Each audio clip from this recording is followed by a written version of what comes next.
За сайн уу нэ за. За манай чендер сувг тавтай морил. Тэгээ ярилцах боломж олгосонд баярлалаа.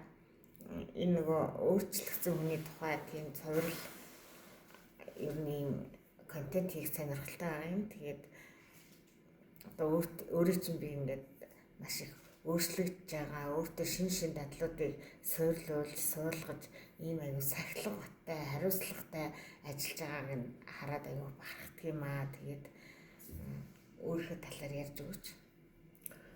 За, найстай энэ цаг өдрийн мэндийг хүргье.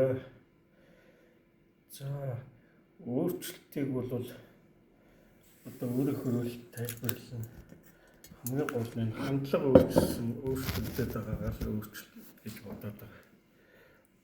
Одоо хуучин бол би одоо дандаа сөрөг зүйлс дээр төвлөрч дандаа бүх зүйлийг сөргөөр хардаг байсан. Мик байхгүй жоохон чанга яриараа. За. Тэгээд сөрөг зүйл дээр төвлөрөөд байхаар энэ амьдрал энэ өдөр яаж өөрчлөгдөж байгааг энэ анзаардгүй байсан. Тэгтээ бас нөгөө Бурхны ивэлээр би нэг цуглаанд явдаг болсон. Уулзалтанд явдаг болсон. Тэгээд тэр уулзалт андуудынхаа нөхөрлөлийнхөө буйнаар тэгээд миний хандлага өөрчлөгдсөн байгаа. Тэгэхээр миний харах өнцөг хандлага өөрчлөгдсөн гэсэн үг. Тэгэхээр нөгөө эерэг зүйл дээр төвлөрөх нь айгүй чухал юм байна гэдгийг ойлгож авсан.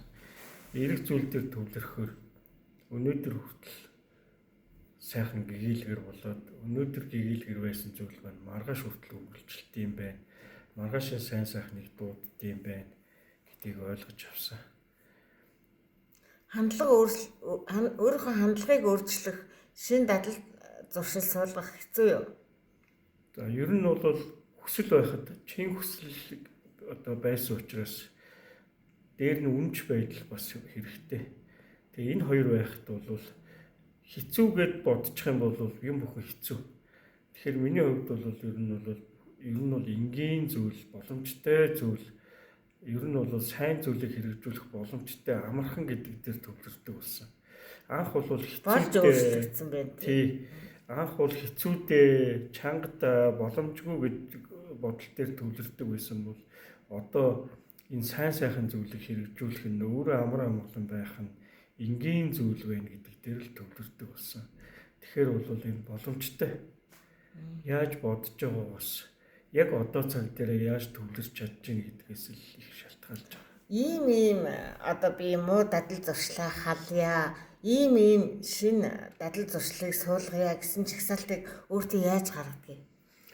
Ер нь бол эхлээд би өөрөө миний тэр сөрөг зүйлс буюу тэрийг яг манай цуглаан дээр нөгөө зан чанарын дутагдлууд гэдэг уулзалтан дээр. Тэгэхээр зан чанарын дутагдлуудаа би эхлээд тодорхойлсон. Жагсаалт гаргасан. За. Тий. Тэгээд тэр зан чанарын дутагдлууд маань ингээд цаашаа судлаад явхаар энийг гажуудал гэдэг юм байна. Гажуудал нь юунаас үүсдэг вэ гэхээр миний төрөлхийн бас нэг Бурханаас заяасан тэр зөнг хэтрүүлснээс эхэлдэм байна. Хитэрсэн зөн болгон зовлон болж ирдэм байна гэдгийг ойлгосон.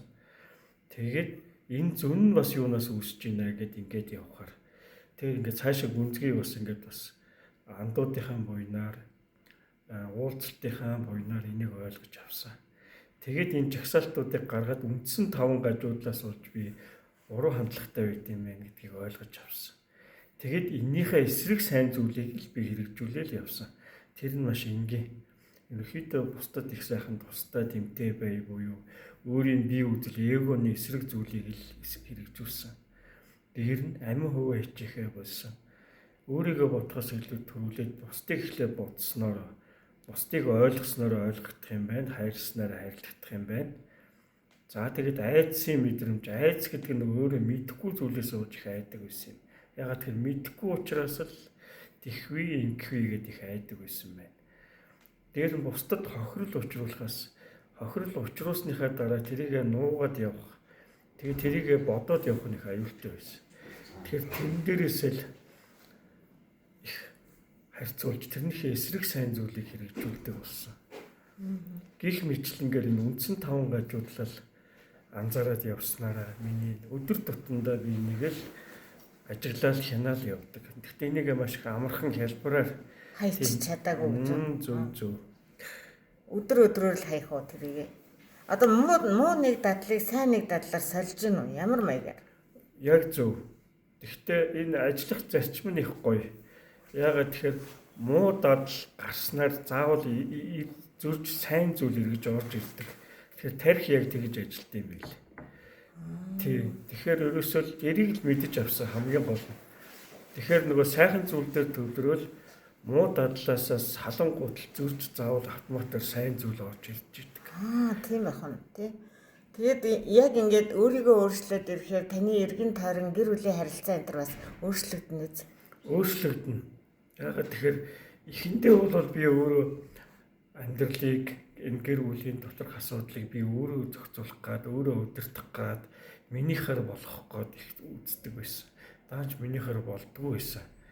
Одоо яасан бэ гэхээр би өөрөө эхэлж ойлгоснороо, эхэлж хайрласнараа, эхэлж өөрөө үлгэр үзүүлснээрээ дагаж өөрчлөгдөж байгаа.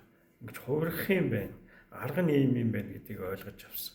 Тэгснээр одоо нөгөө гэр бүлийн хүмүүс өөрөө би өөрөө бусдыг өөрчлөх гэж биш, өөрөө өөрчлөх гэж өөр дээр анхаарал тавиад өөрөө л би тэр асуудлууд бүх зүйл надаас урган гардыг байна гэдгийг бол мэдсэн. Тэгэхээр гэр бүлийн харилцаа сайжирч хайр эргэн ирж гин гэсэн. Яг зөв. Яг зөв. Тэгэхээр бусдыг өөрчлөх хизээч чадахгүй юм чинь өөрийгөө л өөрчлөх юм байна тийм. Яг зөв. Гэж ойлгож болох уу? Яг зөв. Ерөөсөө л наадах чаа. Тий. Тэгэхээр энэ бол энгийн зүйл юм аа гэдгийг л ойлгож авсан. Энэ маш их баяртай байна. Тэгэхээр таны энэ өөрчлөлт чинь бас өөрийгөө хайрлаж байгаа хэлбэрт орох уу? Орлого яах вэ? Тий. Одоо өөрлөгөө харж байна. Тэгээд өөрийгөө анзаарж байна. Зан чанарынхаа дутагдлуудыг мэдж байна. Эрүүл мэндэд анхаарч байна. Тий. Энэ чинь ерөөсөө бүх зүйл ороо явчихна. Тий. Ер нь хоёр төвшөнд өөрийгөө хайрлаад байгаа. Нэгдүгээр махан биений төвшөнд, хоёрт сэтгэл санаа буюу оюун санаа буюу сүнсний төвшөнд хайрлаж байгаа.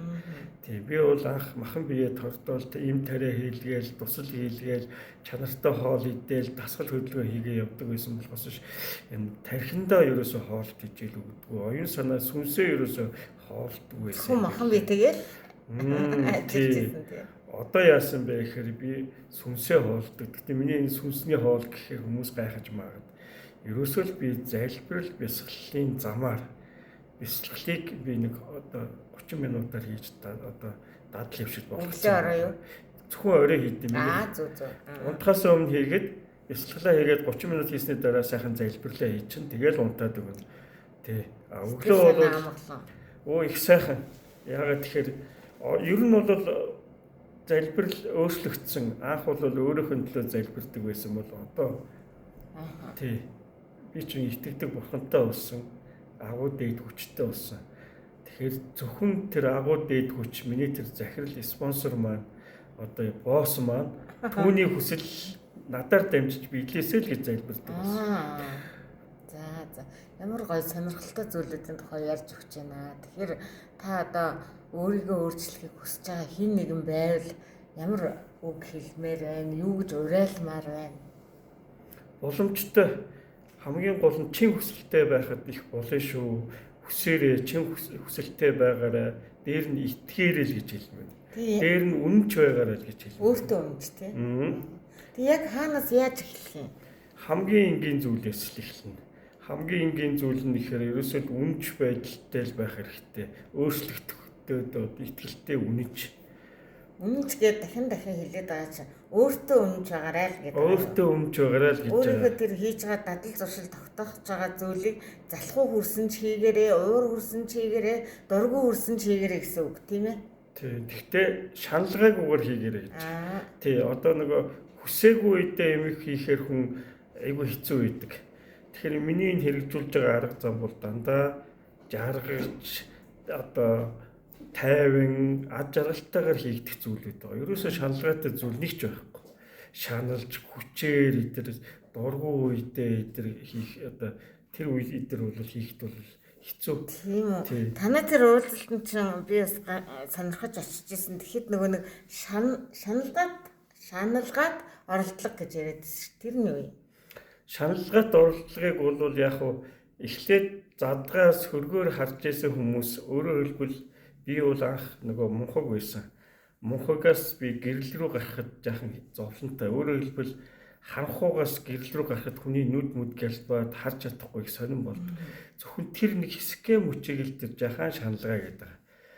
Яг гэрэлдээ гараад ирэхээр тэгээд дасан зөгцөн. Нөгөө аз жаргал баяр баясгалан Тэгэхээр дармаа яах. яг тэгэхээр хүлээж аваад бүр энэ шаналгаа чинь шаналгаа гэж бодогдохой болно.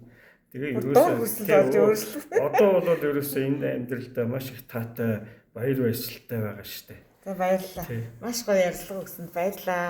За баярлалаа.